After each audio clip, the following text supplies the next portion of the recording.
Hello, everybody, and welcome to episode 203 of Optimal Living Advice, the podcast where we take any questions you might have about the many struggles of life and get them answered for you here on the show. I am your host, certified life coach Greg Audino, reminding you before we begin that if you have a question you would like help with on the show, we welcome you to email it to us at advice@oldpodcast.com. Now, today, folks, we're going to do something we haven't done in like 100 episodes or so. Longtime listeners might remember that in the show's earlier days, I would occasionally sprinkle in questions that I had received from my own viewers through my website. I thought it might be fun to do a little throwback again and revisit a question I received a little before I partnered with the OLD family. We're going to look at a question about cultivating self-love. Can never have enough of that. So let's jump in and learn more about what we can do to love ourselves a little bit more. What are some practical tools to cultivate self-love? It's easy to say that you should love yourself, but how? All right, I love this question. What I really like is how you acknowledge how simple it is to say that you should love yourself, because that's really the dilemma I believe a lot of us are facing in different areas of life, especially in self-help. We are told all these things about what's right for us to be doing and feeling, and we can get motivated by that and feel electric for a day or so. But after the fun wears off, we're left to question how we actually make long-term changes, because it's not easy to do that. And one pump-up session is rarely going to have lasting effects. Sure, we should love ourselves, as you put, but that should creates added pressure when it's not the kind of situation you can resolve just by snapping your fingers. It requires personal examination. It requires a deep dive. So let's move through the question block by block and dissect it. Now, it's awesome that you're emphasizing practical tools rather than just a belief system, because specific action is definitely necessary rather than just thinking about these things a lot or chanting a daily mantra. But cultivating self-love, now that's great specification. Cultivating is different than making time for.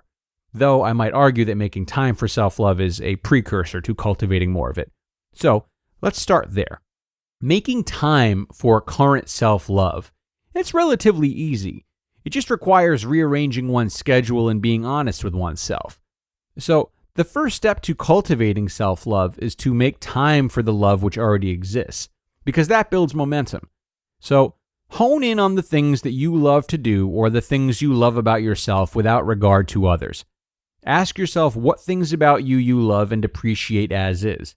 Ask yourself what things you like to do that you'd still be doing if no one was watching. It's possible that you already have all the self-love you need, but just aren't making time for it. I know that life gets hard and that things get in the way, but societal pressures and obligations can easily become so strong that keeping up with them slowly but surely alienates us from what we love about us. What personal values of yours are you so out of touch with in your daily life that it could be taking a toll on how much love you feel for yourself?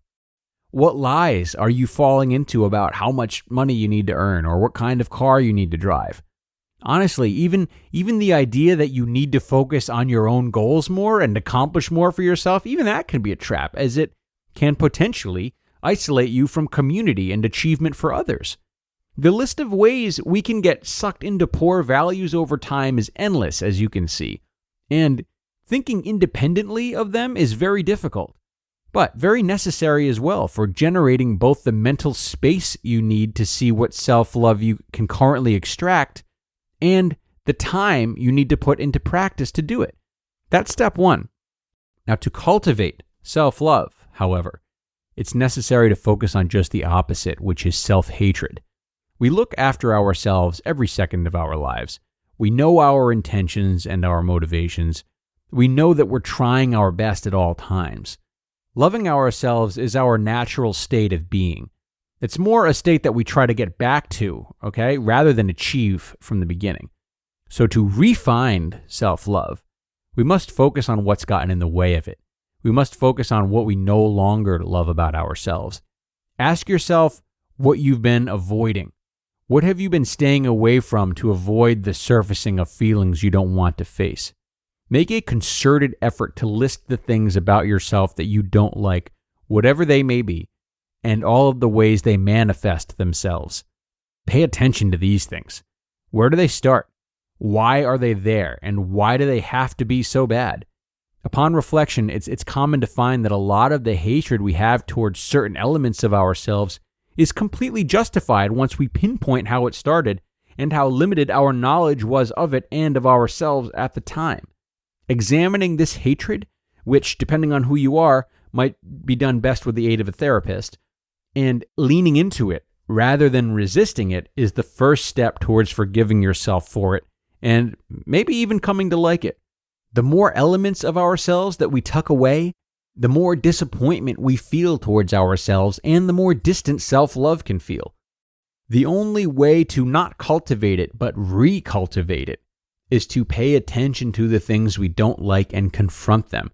Practically speaking, making a point of taking part in any sort of activity that highlights that which you don't like about yourself in a way that's not harmful to others, of course. That will reinforce you of the truth about the fact that this thing isn't going to kill you. So if you're not talking to a therapist, think about creative and healthy ways you can express that which you don't like and get back in touch with that side of yourself. The forgiveness that can come from such a process is how love is cultivated from within. And a quick word from our sponsor, HelloFresh, or just HelloFresh if you speak like a normal person.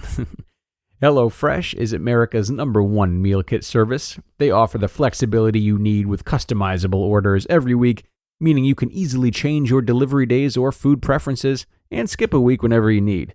And if you're on the go, HelloFresh offers 10 to 20-minute meals, low-prep recipes, and quick breakfasts and lunches ideal for your busy schedule.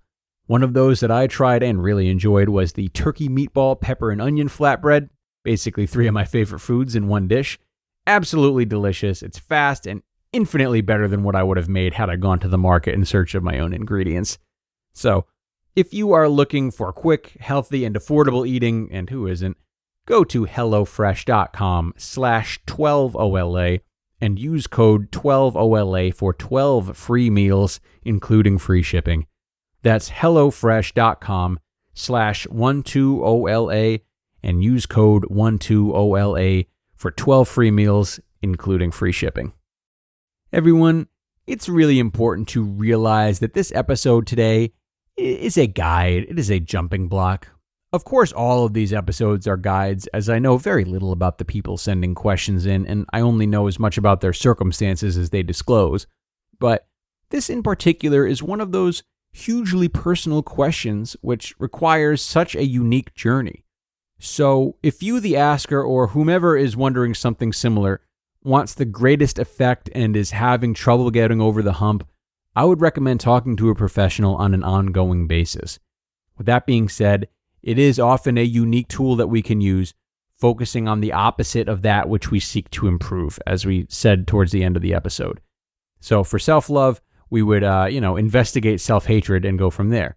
Very applicable in a lot of scenarios. So just give it a try. It is time to wrap this one up, team. As always, I thank you for showing up, and I hope you come away with some pointers today. I'm going to get going, but I hope to see you all here for the next one. Until then.